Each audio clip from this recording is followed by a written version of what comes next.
भागवत और गीता में जो कंट्रोडिक्टरी बातें हैं ब्रह्मलोक के बारे में, तो सब यही सोचते हैं कि ब्रह्मलोक का अर्थ होता है जहाँ ब्रह्मा जी रहते हैं, वो लोग जो माया का अधीन है। हाँ, ऐसा होना भी चाहिए, क्योंकि भगवान स्वयं गीता में कह रहे हैं आ ब्रह्म भुवनालोका पुनरावर्ती नो अर्जुन। ब्रह्मलोक तक सब के सब माया के अधीन है और सबका पुनर्जन्म निश्चित है। पुनरावर्ती नो अर्जुन, तो ये गीता कह रहे हैं, भगवान स्वयं कह रहा है।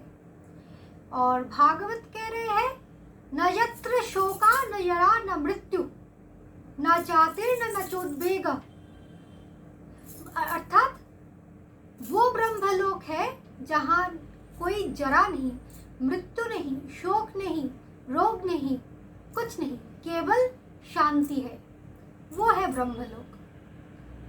तो दोनों में इतना वैषम्य क्यों? देखिए, ऐसा है कि भगवान ने जो कहा वो ब्रह्मलोक को डायरेक्ट नहीं कहा गया। वहां तो ऐसे कहा कि आब्रह्म, एक तो ब्रह्म को आकारित करके कहा,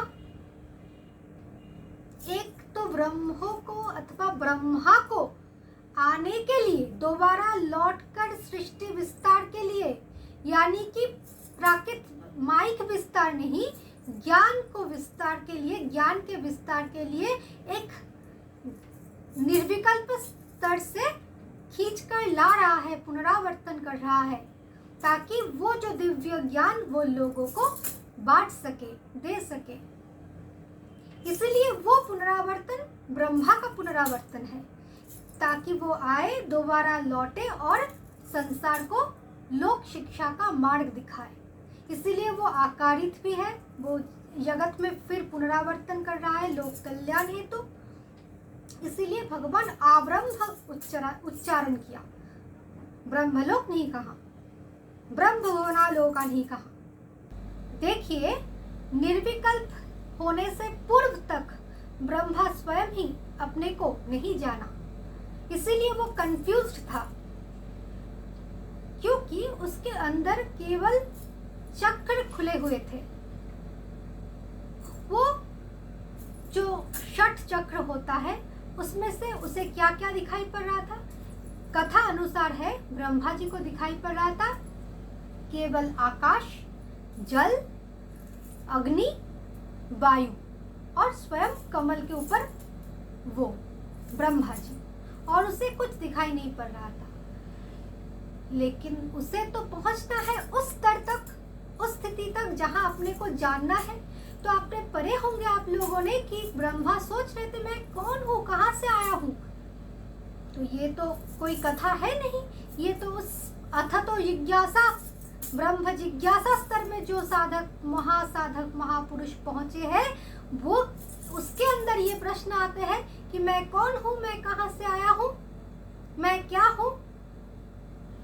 अपने को जानना चाहते हैं, और ये कब जानना चाहते हैं? जब वो सिद्ध हो चुके हैं, जब उसके अंदर जल रूप, रस रूप, स्वाधिष्ठान चक्र, मूलाधार, तेज तत्व, अग्नि रूप, यानी कि मणिपुर चक्र, जहां से वो स्वयं प्रकट हुए, अथवा जहां वो स्थित है, जिस ज्ञानाग्नि में वो स्थित है, उस सिद्ध अवस्था में प्राण अथवा वायु अर्थात हृदय अर्थात अनाहत चक्र, बस यही उसे दिखाई पड़ रहा था और उसे कुछ नहीं दिखाई पड़ रहा था, क्योंकि ये चक्र ही बस जगे हुए थे, खुले हुए थे। लेकिन यही तो लक्ष्य नहीं होता है ना कि सिद्धि का जागरण। साधक, महासाधक का तो यात्रा समाप्त होते हैं निर्विकल्प तक पहुंचने के उपरांत। तो निर्विकल्प पाने से पूर्व वो क्या करे, क्या ना करे, इस विषय में चिंतित थे। तो उसे उसके हृदयाभास से क्या आभास हुआ? यही कि दो शब्द, एक त और एक प, तप, तप, तप करो।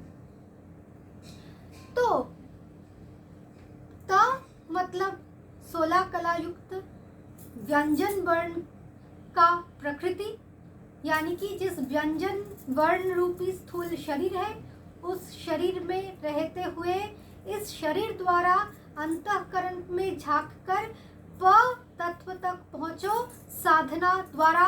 प मतलब 21वां तत्व, निर्विकल्प तत्व। तो ये निर्विकल्प तत्व तक पहुंचने के लिए इस प्राकृत शरीर द्वारा केवल आत्मान्वेषण करते रहो, ये है इसका हल। तो तब जाके ब्रह्मा निर्विकल्प समाधि में गए, तो उसके बाद लौट के उसे विष्णु लोक दिखाई दिए, भगवान प्राप्त हुए, भगवत प्राप्ति किए।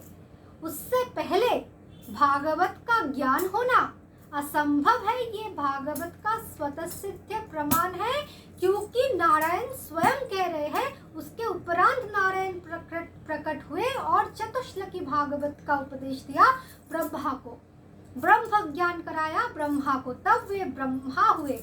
ब्रह्म स्वयं अवतारित हुए, आकारित हुए, तब वो ब्रह्म ही ब्रह्मा हुए और ब्रह्मा रूप से लोक कल्याण के लिए अधिष्ठित हुए।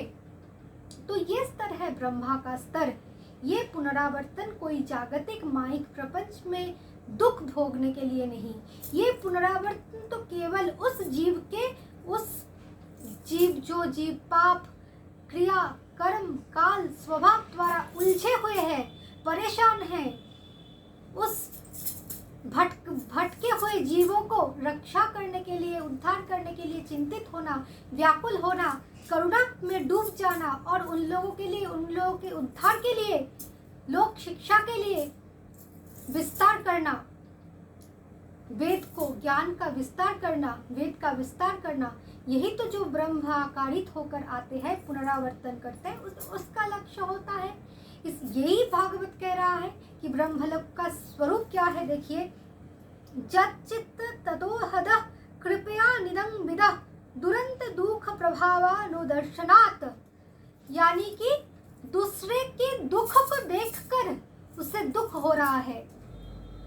दूसरे प्राणी हर एक माया में उलझकर सब भटके हुए हैं, हर एक प्राणी, तो सबके लिए वो ब्रह्मा दुखी है। ब्रह्मलोक के सारे तत्व, सारे संस्कार दुखी है और उद्धार करने के लिए प्रकट हुए हैं। तो देखिए, निर्विकल्प समाधि से लौटने के उपरांत ही कोई भागवत तत्व के ज्ञाता बन सकता है। भागवत का प्रमाण फिर से मैं दे रही हूँ, आप देख लीजिए। द्वितीय स्कंद के 9वें अध्याय में स्पष्ट लिखा हुआ है, दिव्यं सहस्राब्दं मोघ दर्शनो जिता नीलात्मा विजितो भयेन्द्रियः अतप्यात स्मखिल लोकतापनं तपस्तपीयं स्तपतं समाहितः। दिव्य सहस्र वर्ष ब्रह्मा ने निर्विकल्प समाधि में रहकर वो भागवत तत्व धारण किया और उसके उपरांत लौटकर नारायण की कृपा से वैकुंठ लोक दर्शन किए। न यत्र माया किमुता परे हरे रनुव्रता यत्र सुरासुरार्चितः। जिस वैकुंठ लोक सुर असुर नर मुनि द्वारा वंदित है, शाश्वत है, अविनाशी है, वो अविनाशी पद प्राप्ति हुए निर्विकल्प समाधि के उपरांत। तो इससे प्रमाण हो गया कि केवल जो विराट स्वरूप के साथ एकाकार हुए, जो परमहंस हुए, जो अवधूत हुए, केवल उसके लिए ही भागवत है, क्योंकि केवल भागवत का रहस्य वही समझ सकता है और कोई नहीं। चाहे देश में जितना पाखंडाचार, पापाचार हो जाए भागवत को लेकर। देखिए, ब्रह्मा नारायण से ब्रह्मा को चतुश्लोकी भागवत का ज्ञान मिला। चतुश्लोकी भागवत चतुर्मुख ब्रह्मा, मुख का मतलब अग्नि होता है, सरस्वती होता है, ज्ञान होता है, और चतुष्टय है ना, मन बुद्धि चित्त अहंकार, तो ये 4 भगवत शरणागत हो जाए तो ये 4 ही भगवत कृपा द्वारा चतुश्लोकी भागवत का धारणा कर सकता है अथवा धारण कर सकता है। और दूसरी ओर अब देखिए, ब्रह्मा से किसे मिला? उसके पुत्र नारद। नारद कौन है? जो नाड़ यानी कि अज्ञान अथवा रस को छेदन करता है, अज्ञान अंधकार को जो छेदन करता है उसे नारद कहा जाता है। तो नारायण से ब्रह्म आकारित हुए और ब्रह्म आकारित होकर गुरु तत्व में आधारित हुए, जो अज्ञान को छेदन करता है, उस गुरु तत्व नारद। अब उस गुरु तत्व जो नारद है वही केवल मात्र वेद का यानी कि ज्ञान का वस्त्र पहन सकता है, वही वेद व्यास है। वही जब व्यक्त होते हैं, जब व्यक्त होना तो वाणी द्वारा पड़ता है ना, व्यक्त होना पड़ता है वाणी द्वारा, तो वाणी द्वारा व्यक्त होना पड़ता है तो शब्द से व्यक्त होना पड़ता है। तो जब बाहर व्यक्त होना पड़ता है तब तो काल के अधीन आ जाता है, तो काल के अधीन आता है तो तमो के अधीन आता है, यानी कि गुण के अधीन आता है तो वो कली के अधीन आता है। तो वहां से वेद व्यास आए, यानी कि ज्ञान रूप वस्त्र पहनकर, वेद रूप वस्त्र पहनकर वेद व्यास आए। वेद जिसका वासस्थान है, वेद जिसका वस्त्र है, वही वेद व्यास है। और वेद मतलब अखंड अपौरुषेय ज्ञान। और उससे मिला क्या? कथा में क्या पढ़े हैं? शुकदेव को, जो भागवत तत्व, जो वेद रूप वस्त्र पहने हुए हैं, वेद जिसका वास है, ज्ञान में जो वास करते हैं, जिसका चतुष्ट है, चतुर्मुख ज्ञान युक्त है, ज्ञानाग्नि द्वारा जल रहे हैं, जो तप रहे हैं, जो ताप द्वारा, तो वो तो नित्य अवधूत अवस्था, परमहंस अवस्था में ही रहते हैं ना, तो शोक रहित रहते हैं, इसलिए वो शुकदेव है।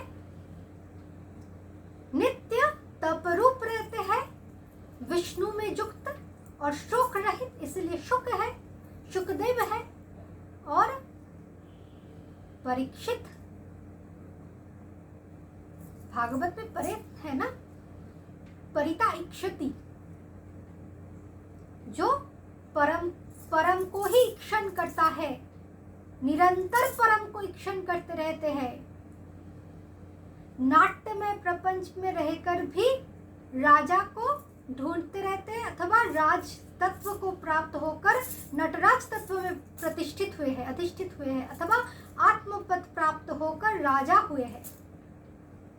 आप लोग उस पाखंडियों को महाराज कहते हैं ना, वो सन्यासी पाखंडी जो मठ मंदिर में रहते हैं, तो महाराज का असली अर्थ तो परीक्षित है ना, वो सब पाखंडी नहीं, वो गैरिक वस्त्र पहनकर, मस्तक मुंडन करके, तो वो सब पाखंडाचार छोड़िए। तो मैंने हल कर दिया कि भागवत शास्त्र किसके लिए है, और ये प्रवचन पाखंडी लोग समझेगा नहीं, ये केवल महापुरुष के योग्य है।